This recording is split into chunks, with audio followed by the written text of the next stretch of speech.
Welcome to Craps 101, a continuation of a lecture series that we've been putting out on video for YouTube, and we have again our players for today to illustrate some of our techniques. We have Chris on my right and Ted across from me. They each are starting with $100 in chips to illustrate some of the strategies to see how long they can last, see if there's one strategy is better than another. In one of the previous tapings, we showed about whether the choice of whether you should be a don't player, meaning that you're betting against the shooter, or a pass line player, meaning you're going to bet with the shooter.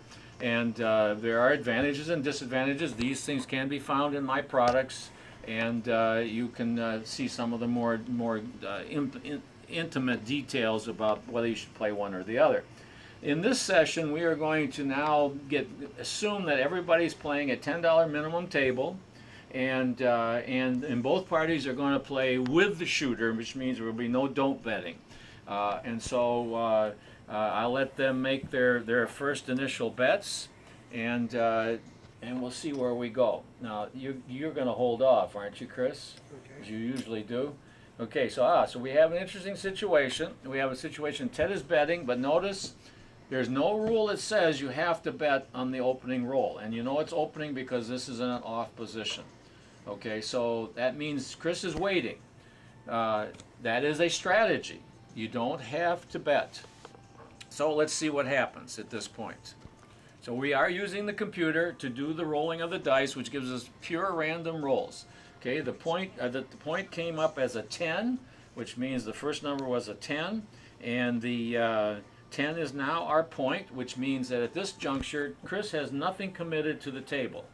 Ted has got a pass line bet, which is going to win if a 10 comes up before a 7. Okay.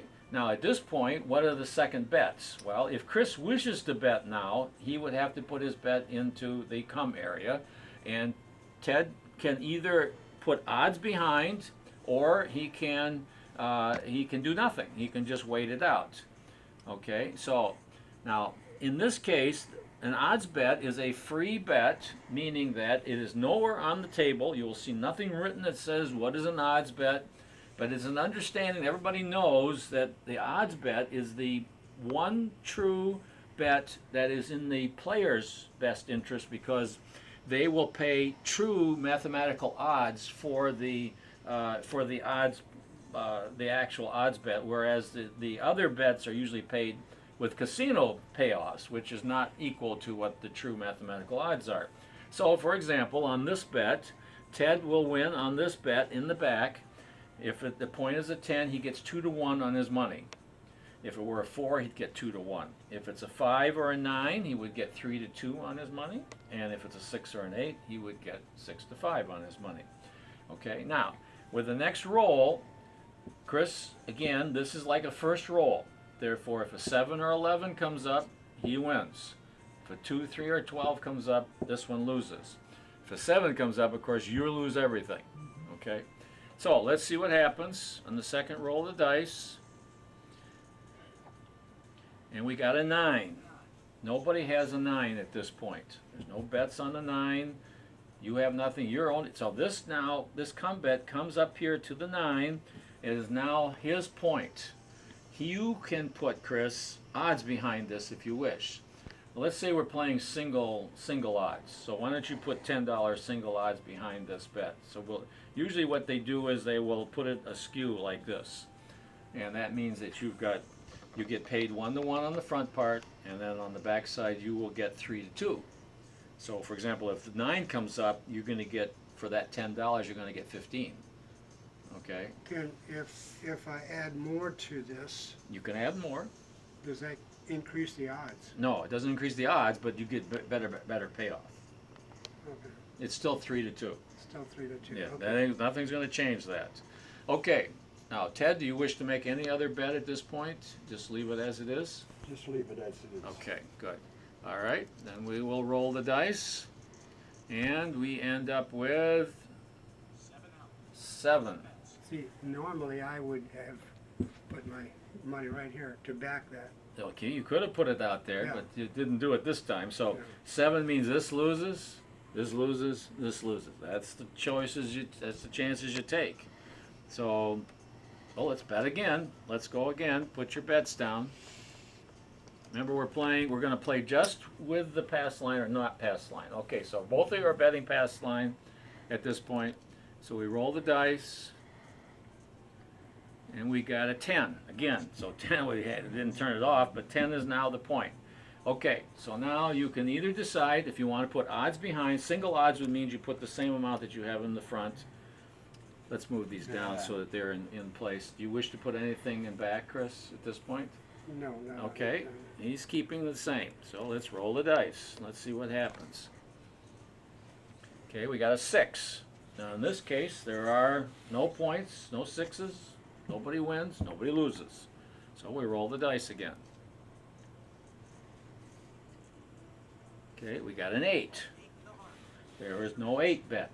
Okay, now you have a choice. I wanted to put 6 and 8. Okay, well, we're going to let you do that in just a moment. Okay, right now you've only got this pass line bet, and that's it. And he's got odds behind his. So let's just see. I mean, if you were to wait it out, let's just see what happens here. Okay, we got a 9. Again, there's no 9 bets. Nothing happens.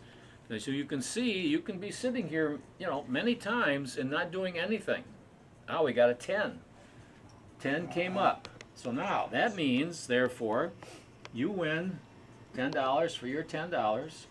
And now Ted wins 10 on the pass line, but because it's a 10, you get paid 2 to 1 on this odds bet.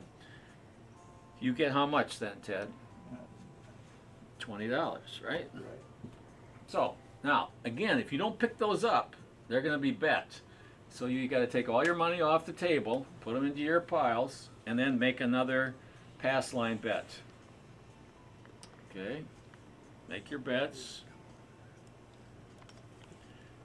Okay, here we go. Let's see what happens. Okay, 4. So 4 is now the point, and you may put odds behind your bets, or you can do whatever. Now I'll let you make your bet here if you wish to make a place bet, which is what Chris would like to do. Do a 6, 8. Okay, so now with 6s and 8s, since this is a $10 table, you must do it in multiples of $6, $12, $18, because they pay 7 for 6. And they will rip you off on that extra dollar. So you need to put these out as $12 if you want to Now do it. what do I put down? Just put down $2 more for each one of these. 2 for each one. Right. I can give you change too if you need it. So we're going to have 12 and 12. Okay, Ted, do you wish to make any other bets? You could bet any of these numbers if you wish. Okay, let's just see what happens here. Okay, we got a 10. Nobody has a 10. So we keep rolling the dice. We got a 7. So again, lose, lose, lose, lose, and lose. That's the problem with the 7. That's why. So the issue here really is, if you see this, now all this was lost. So your objective in this game is to put as little money as you can on the table to minimize your risk. In other words, you don't want to risk too much because they'll eat your bankroll up. You won't have any money left. I mean, if you do that. So this is why this is the hazard of betting too much money too soon. Okay. So anyway, this idea of playing the pass line and waiting is another strategy. You can make your decisions based on that. You can put your odds behind or not. Once again, this information can be found in all of my books and my DVD if you wish to pursue this any further.